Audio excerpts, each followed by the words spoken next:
വിമാനങ്ങളും MiG-29 കയറി അടിച്ച് തീർത്തിട്ടുണ്ട് 9 സ്ഥലങ്ങളിൽ. മൊത്തം തീരട്ടെ അല്ല അത്ര മൊത്തം അങ്ങ് തീരട്ടെ അങ്ങനെ അടിച്ച് തീർത്താളിയോ.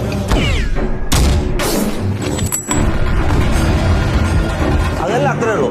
പറ്റുമെങ്കിൽ ഒരു ന്യൂക്ലിയർ ബോംബിന്റെ അങ്ങ് ഇട്ട് കൊടുക്കുക. കൊടുത്തിട്ടുണ്ട് നല്ല രീതിയിൽ, മനസ്സിലായി. അത് കണ്ട് പേടിച്ചു തൂറിയിരിക്കുകയാണ് പാകിസ്ഥാൻകാരന്മാര്. എനിക്ക് തുള്ളൽ പനിയാ. ഇവിടെ കുറെ തെണ്ടികൾ, നാറികൾ, പരനാറികൾ കുറെ എണ്ണം ഉണ്ട്. മറ്റാരുമല്ല, റിയാസ് സലീം. ഞാൻ വെറുതെ പാകിസ്ഥാനെ കയറി അടിക്കാൻ വരണ്ട എന്ന് പറയുന്ന ഒരു സാധനമാണ് ഈ പരനാറി ചേർന്നിരിക്കുന്നത്. പിന്നെ നോണ പറഞ്ഞ് നിങ്ങളെ വിശ്വസിക്കേണ്ട വല്ല ആവശ്യം എനിക്കുണ്ടോ മേന്നെ? ഇന്ത്യയുടെ സുഖ സൗകര്യങ്ങളെല്ലാം നേടിക്കൊണ്ട് പാകിസ്ഥാന്റെ മൂട് താങ്ങുന്ന കുറെ നാറികൾ. കഷ്ടം.